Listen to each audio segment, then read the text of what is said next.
Halo, pada kesempatan hari ini kami kelompok 4 akan mempresentasikan tentang PT Gudang Garam. Pertama-tama saya akan memperkenalkan anggota kelompoknya terlebih dahulu.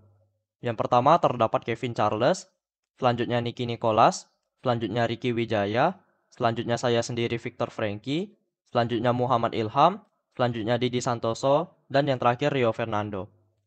Sekarang saya akan menjelaskan bentuk good governance gudang garam.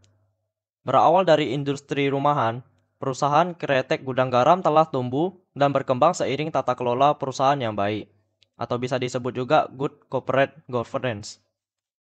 Good corporate governance ini berlandaskan pada filosofi catur dharma. Nilai-nilai tersebut merupakan panduan kami dalam tata laku dan kinerja perusahaan bagi karyawan, pemegang saham, serta masyarakat luas. Nilai-nilai tersebut akan dijelaskan oleh Niki Nicholas nanti.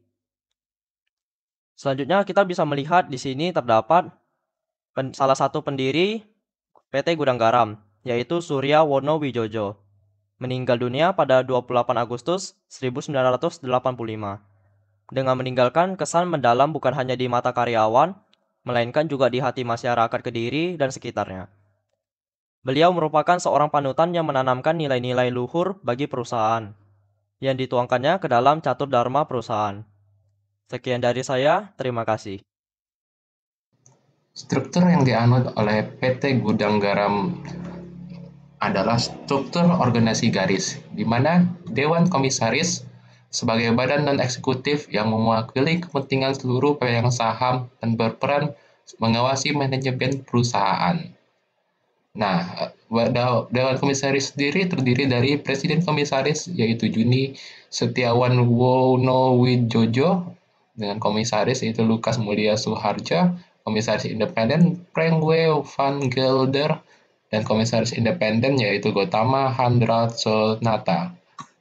Kemudian dibantu oleh Komite Audit dengan Ketua yaitu Gotama Nandro Sonata, membernya itu Tony Gunawan, dan satu lagi yaitu Getyana Gunardi. Halo Pak, nama saya Rio Fernando dari kelompok 4. Saya di sini akan menjelaskan struktur organisasi gudang garam bagian direksi. Yang pertama, ada Pak Presiden Direktur yang bernama Susilo Wodo Widjojo, yaitu Presiden Direktur Gudang Garam. Yang kedua ada Kepala Audit Internal bernama Suwardi. Terus di sini ada beberapa direktur dan ada direktur independen. Direktur pertama yang bernama Heru Budiman, yang kedua Heri Susianto, yang ketiga Andi Wayudi, yang keempat Namdani Halim, yang kelima Susanto Widiatmoko, yang keenam Istata Tawin Sidharta, dan yang terakhir direktur independen yaitu Sony Sasono Ramadi. Sekian, terima kasih. Terus ada cabang lagi di mana terdapat direktur-direktur untuk setiap departemen dan dalam pembagian masing-masing. Contohnya direktur ini yang berhubungan dengan investor dan banking, direktur ini berhubungan dengan accounting division, direktur ini berhubungan dengan mesin pencetak rokok tersebut, direktur ini berhubungan dengan produksi gempol, direktur ini berhubungan dengan percetakan Kediri, yang ini berhubungan dengan pelayanan umum, yang ini berhubungan dengan pengembangan sistem informasi, berhubungan dengan kepala divisi dan teknik, kepala divisi pengolahan, kepala direktur pemasaran, dan kepala divisi supply chain, di mana mereka semua kurang lebih melaporkan kepada presiden direktur. Ada juga yang langsung, ada juga yang melalui direktur masing-masing. Apa tujuan fungsi dari struktur organisasi ini? Yaitu untuk memberikan kejelasan kepada setiap member-member role ini, kalau mereka sudah mempunyai status yang jelas, siapa melapor ke siapa dan dilaporkan oleh siapa, dan juga lebih terstruktur, lebih terdata, dan lebih rapi untuk mencegah kesalahan dan kesalahan dan lain-lainnya. Oke, kali ini saya menjelaskan bagian badan usaha dan legalitas. Apakah kalian tahu gudang garam pertama kali adalah sebuah industri perumahan pada tahun 1958. Produk kretek yang diproduksi pertama kali adalah SKL dan SKT. Nah, pada tahun 1969, gudang garam yang awalnya industri rumahan, dia mengubah statusnya menjadi perusahaan firma. Dan pada tahun 1971, Gudang Garam kembali mengubah status firmanya menjadi perseorangan terbatas atau yang biasa kita kenal dengan sebutan PT.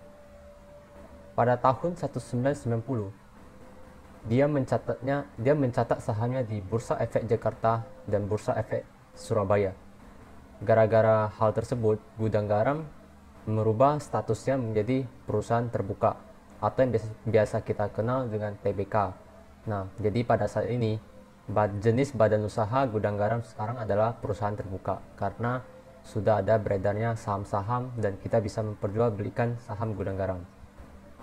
Kemudian di sini saya ada ambil beberapa contoh dari legalitas Gudang Garam. Yang pertama ini ada legalitas izin pengesahan sistem administrasi Badan Hukum PT Perusahaan Rokok Tejab Gudang Garam TBK.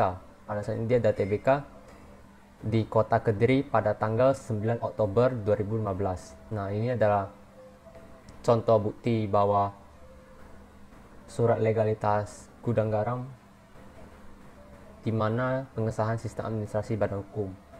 Yang kedua, ada legalitas izin merubah penamaan PT Perusahaan Rokok Tejab Gudang Garam TBK ke PT Gudang Garam TBK pada tanggal 2 Agustus 2021. Jadi pada awalnya itu Gudang Garam namanya itu PT Perusahaan Rokok Tejab Gudang Garam TBK. Jadi kan sebuah perusahaan itu tidak boleh langsung mengubah tanpa ada sebuah surat izin legalitas gitu, kayak izin. Nah, jadi mereka ada izin resmi dan sebagai bukti legalitas kalau mereka mengubah nama PT Gudang Garam menjadi PT Gudang Garam TBK pada tanggal 2 Agustus 2021. Oke, baiklah, mungkin itu saya bisa sampaikan kali ini. Selanjutnya akan disampaikan oleh Niki Nicholas. Terima kasih kepada Ricky Wijaya. Sekarang saya akan melanjutkan presentasi ini. Di sini saya akan menjelaskan tentang apa sih core value dari Gudang Garam ini dan apa saja kode-kode etik dari PT Gudang Garam ini. Yang pertama yaitu kehidupan yang bermakna dan berfaedah bagi masyarakat luas merupakan suatu kebahagiaan. Kedua, kerja keras, jujur, sehat dan beriman adalah prasyarat kesuksesan. Kesuksesan tidak dapat terlepas dari peranan dan kerjasama dengan orang lain. Karyawan adalah mitra usaha yang utama. Yang berikutnya adalah perusahaan memiliki komitmen yang tinggi untuk mematuhi hukum-hukum dan peraturan perundang-undangan yang berlaku.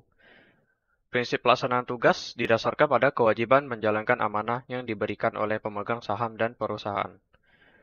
Yang terakhir adalah perusahaan sangat menghargai keragaman dalam lingkungan kerja yang dilandasi oleh sikap saling mempercayai dan saling menghormati, serta memiliki rasa tanggung jawab bersama untuk kemajuan dan reputasi perusahaan.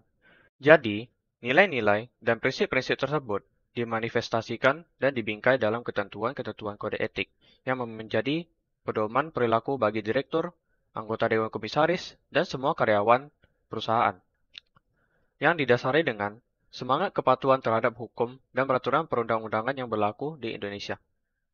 Selanjutnya, bagian kesimpulan akan dijelaskan oleh Kevin Charles. Selanjutnya, pada bagian kesimpulan, PT Gudang Garam TBK ini merupakan perusahaan terbuka yang sudah memiliki izin dalam menjalankan usahanya. Pada akhir tahun 2020, Gudang Garam dan anak perusahaannya telah menyediakan lapangan kerja bagi 30.940 orang. Sebagai sebuah keluarga besar, kesejahteraan karyawan merupakan prioritasnya, dari standar keselamatan kerja hingga pengadaan fasilitas olahraga dan fasilitas kesehatan. Perusahaan juga menghargai keragaman dalam lingkungan kerja yang dilandasi oleh sikap saling percaya dan saling menghormati, serta memiliki rasa tanggung jawab bersama untuk kemajuan dan reputasi perusahaan. Pelatihan di bidang kepemimpinan, manajerial, administrasi, dan keterampilan teknik juga diselenggarakan dari waktu ke waktu, baik di dalam maupun di luar perusahaan, guna mengembangkan kompetensi dari karyawannya. Berikut salah satu contoh pelatihan di mana Dr. Sri Wulan Sumargo, SPD Rat MKes memberikan materi kepada peserta pelatihanan bagi karyawan Purna Bakti dan Purna Bakti Dini PT Gudang Garam TBK Kediri. Sekian presentasi dari kelompok kami. Terima kasih.